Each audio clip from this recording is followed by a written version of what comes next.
Hơ Mông, một dân tộc có lịch sử đầy bi tráng mà không phải ai cũng biết. Chúng ta hãy cùng bắt đầu nhé. Người Hơ Mông hay có tên gọi khác là người Miêu hiện nay có dân số ước tính khoảng hơn 12 triệu người, mà đại đa số đang sống ở Trung Quốc. Số còn lại sống rải rác ở miền Bắc các nước Việt Nam, Lào, Thái Lan và Miến Điện. Có khoảng 260.000 người hiện đang định cư tại Hoa Kỳ.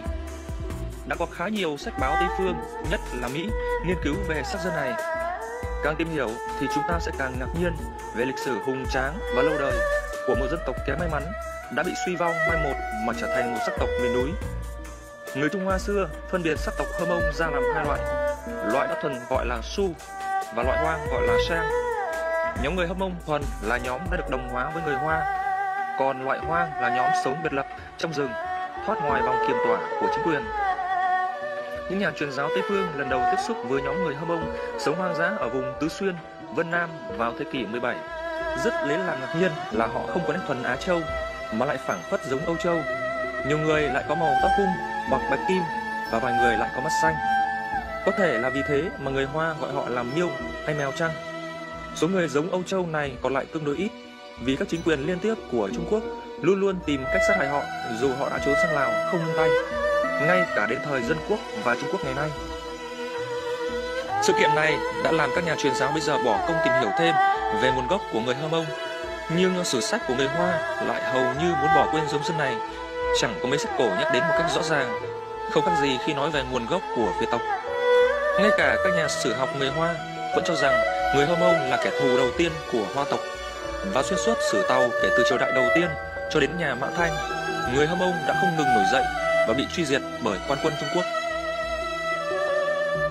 Nhiều nhà sử học đã đồng ý rằng trong thời cổ đại giống người Hơ Mông xuất phát từ châu Âu, di dân dần đến vùng đồng khô Siberia, rồi mới đến định cư ở lưu vực sông Hoàng Hà vài ngàn năm trước. Huyền thoại của dân tộc Hơ Mông còn lưu truyền vẫn nhắc đến tổ tiên của họ, vốn đã sống ở một vùng quanh năm tuyết phủ, băng giá, ngày và đêm kéo dài đến cả 6 tháng. Với người Hơ Mông sống ở vùng nhiệt đới Đông Nam Á, chẳng hề thấy tuyết, cho nên ngôn từ họ dùng để kể chuyện là về thứ nước cứng và cát trắng mịn. Số phận dân Hơ Mông bắt đầu gắn liền với sử Trung Quốc, có thể vào khoảng từ năm 3000 đến 1200 năm trước công nguyên. Khoảng 2700 năm trước công nguyên, những di dân từ Siberia đã đi dần xuống vùng trung thổ, qua khu vực mà ngày nay gọi là Manchuria, Hà Bắc, khi khí hậu ấm áp hơn cho phép. Và người Hơ Mông đã định cư tại lưu vực sông Hoàng Hà ở vùng phía trên Hà Nam. Lúc bấy giờ đã có bộ tộc Hoa Giang Sao chiếm cứ vùng Thiểm Tây, Sơn Tây và Hà Nam cả ngàn năm trước. Bộ tộc này chỉ là bộ lạc miền núi chuyên về phá rừng, du canh. Về sau, bộ tộc Hoa Giang Sao này hòa nhập với bộ tộc Hoa Lung San chuyên về ruộng nước ở Sơn Đông. Nhiều truyền thuyết nói về sự hùng mạnh của Miêu tộc ở vào thời tiền sử của Trung Hoa, đưa đến chỗ xung đột không thể tránh khỏi giữa các thế lực lúc bấy giờ. Theo người Hoa thì Hiên Viên sau khi thống lĩnh các thị tộc người Hoa khoảng năm 2697 trước công nguyên, liền tìm cách tiêu diệt luôn Sivu là thủ lĩnh của Miêu tộc để chiếm miền lưu vực sông Hoàng Hà mà vào bản bộ của Trung Quốc. Sau khi toàn thắng, Hiên Viên lên ngôi xưng là hoàng đế, mở đầu thời Ngũ Đế, đồng thời với họ Hồng Bàng của Việt tộc. Mặc dù cuộc chiến giữa thủ lĩnh Hoa tộc là hoàng đế và thủ lĩnh Miêu tộc là Sivu chỉ là truyền thuyết, tuy nhiên huyền thoại này đã nói lên được sự xung đột giữa hai dân tộc Hoa Miêu đã xảy ra từ rất sớm, và từ đó cứ kéo dài mãi suốt lịch sử Trung Quốc. Người Miêu đã có những cuộc sống mái kinh thiên động địa với Hoa tộc qua các triều đại khác nhau. Năm 1576 trước công nguyên, vua Thang thực ra chỉ là một tù trưởng thuộc bộ lạc tộc Thương, lôi kéo được các bộ lạc khác diệt được vua Kiệt của nhà Hạ, lập ra nhà Thương, thống lĩnh một giải đất thuộc tỉnh Hà Nam và Sơn Tây bây giờ. Đến đời vua thứ 8 là Bàn Canh rời đô về đất Ân, nên còn gọi là đời Ân. Dưới đời này là thị tộc Phú Hệ, Định Canh, Mục Xúc, Tầm Tan và chế độ Tư Hữu bắt đầu phát triển. Bộ tộc Ân rất hiếu chiến, giao tranh luôn với các bộ tộc khác để chiếm thêm đất đai. Quân địch bại trận bị bắt làm nô lệ và còn dùng làm vật hy sinh để tế thần nữa. Đến đời Chu thì ngay sau diệt được vua trụ của nhà Thương, Vũ Vương liền đày một số bộ tộc Miêu lên vùng biên cương Cam Túc, tịch thu hết ruộng đất của họ. Nhà Chu còn bắt họ canh tác dưới sự kiểm soát của các đội biên phòng. Nhưng người Hơ Mông quen sống tự do đã bỏ trốn vào rừng và bắt đầu cuộc sống kham khổ của miền núi. Đến thế kỷ thứ 7 trước công nguyên, Miêu tộc kết hợp với các dợ khác như Tây Nhung, Khuyển Nhung, Rong và Di ở lưu vực sông Vị nổi lên đánh phá các trú phòng của quân nhà Chu. Nhánh tộc Miêu này về sau không còn nghe nói đến trong sử Trung Quốc. Có truyền thuyết cho rằng một phần đã bị đồng hóa trước công nguyên, và một phần theo dòng sông Vệ và vùng Tứ Xuyên, rồi trốn vào Tây Tạng yên ổn, sống trong vùng thâm sơn cùng cốc. Số tộc Miêu ở nội địa cũng bị đàn áp không kém bởi quan lại nhà Chu, do đó mà họ luôn nổi dậy. Năm 826 trước công nguyên, Miêu tộc bị thảm bại phải tẩu tán khắp phương. Một số chạy đến bờ biển theo thuyền xuôi vào miền biển Nam, một số đến Quảng Tây, Hồ Nam, số lớn di tản vào vùng thượng du Tứ Xuyên và Quế Châu, xa khỏi vòng kiềm chế của nhà Chu. Ấy vậy mà vào năm 770 trước công nguyên, U Vương đã bị Dậu Khuyển Nhung tấn công và kinh đô giết chết. Con là Bình Vương phải rời đô từ Cảo Tinh về Lạc Dương, nên sử gọi là Đông Chu. Tiếp sau đó, nước Tàu bị loạn lạc Xuân Thu, rồi chiến quốc. Số phận Miêu tộc không nhắc đến trong giai đoạn này của sử Tàu. Cùng thời, xin nhớ rằng ở nước Văn Lang khoảng 275 trước công nguyên, Thục Phán giành được ngôi từ Hùng Vương thứ 18 và xưng là An Dương Vương, cải quốc hiệu là Âu Lạc với nòng cốt là hai tộc người Âu Việt và Lạc Việt, cho xây thành Cổ Loa. Mãi đến đời Tần năm 221 trước công nguyên, sau khi nhất thống Trung Hoa, Tần Thủy Hoàng rời đô về Hàm Dương, quyết tâm dẹp các cuộc nổi loạn rồi xây Vạn Lý Trường Thành để ngăn cản sự xâm lăng của giặc phương Bắc. Tần Thủy Hoàng đã ra lệnh cho tướng Đồ Thư đánh chiếm các xứ Bách Việt ở phương Nam, rồi cho di dân hơn 50 vạn người đến Khai Khẩn, đặt quan úy quận Nam Hải là Triệu Đà cai quản. Khi nước Tàu lâm cảnh loạn lạc với Hán Sở Tranh Hùng, thì năm 208 trước công nguyên, Triệu Đà đánh chiếm nước Âu Lạc, lập ra nước Nam Việt. Khi nhà Hán tiếp ngôi vào năm 206 trước công nguyên, nhờ yên ổn với các Dậu, họ đã chú tâm mở rộng bờ cõi thêm. Đời Vũ Đế năm 134 trước công nguyên, quân Hán đã đánh chiếm Triều Tiên và chia ra làm 4 quận. Năm 111 trước công nguyên, lại sai Lộ Bắc Đức chiếm nước Lam Việt, rồi thành Giao Chỉ Bộ, chia ra làm 9 quận. Quân Hán còn chiếm các đất của Dợ Di phía tây nam như Vân Nam, Quế Châu và Tứ Xuyên bây giờ, trong đó có Miêu tộc ở Quảng Tây.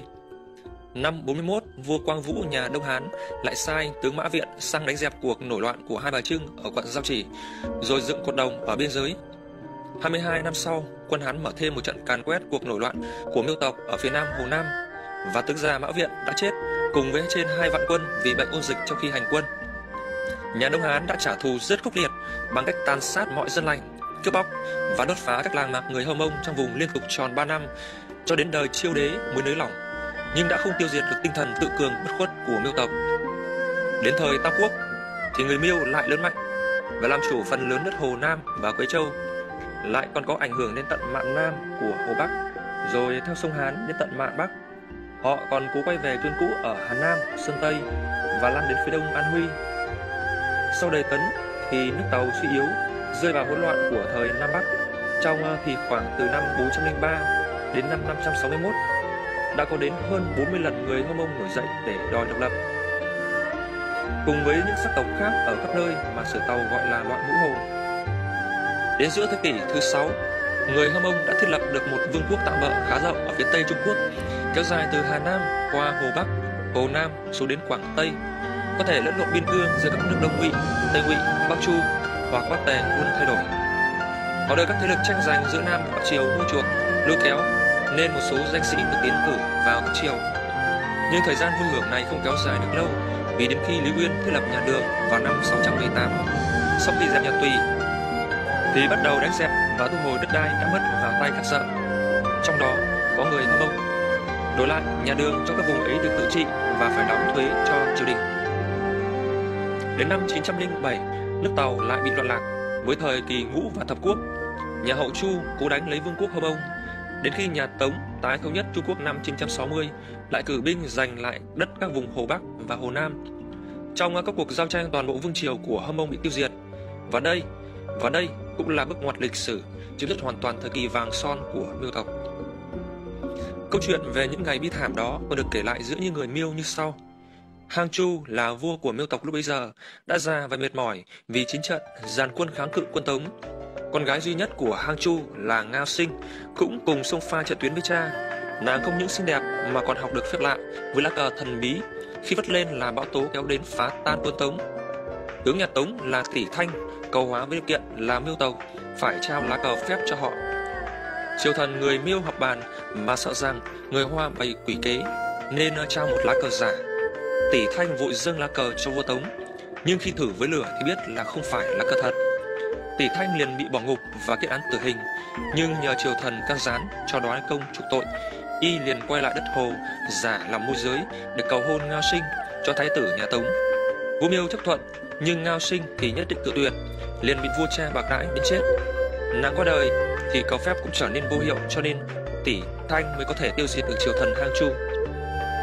Người Hơ Mông lại phải chạy trốn vào vùng Quế Châu và Tứ Xuyên, số khác lại tẩu tán xuống Quảng Đông và Quảng Tây, trở thành những bộ lạc thiểu số.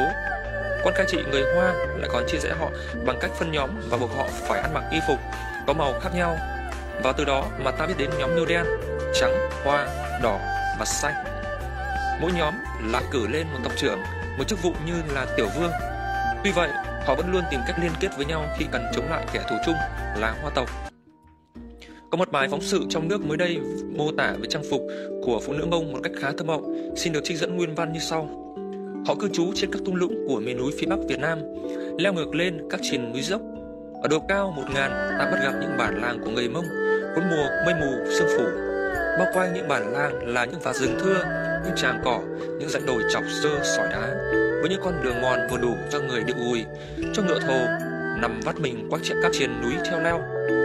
Giữa khung cảnh tịch mịch hoang vu ấy, du khách bắt gặp những cô gái, chàng trai người Mông đi chợ.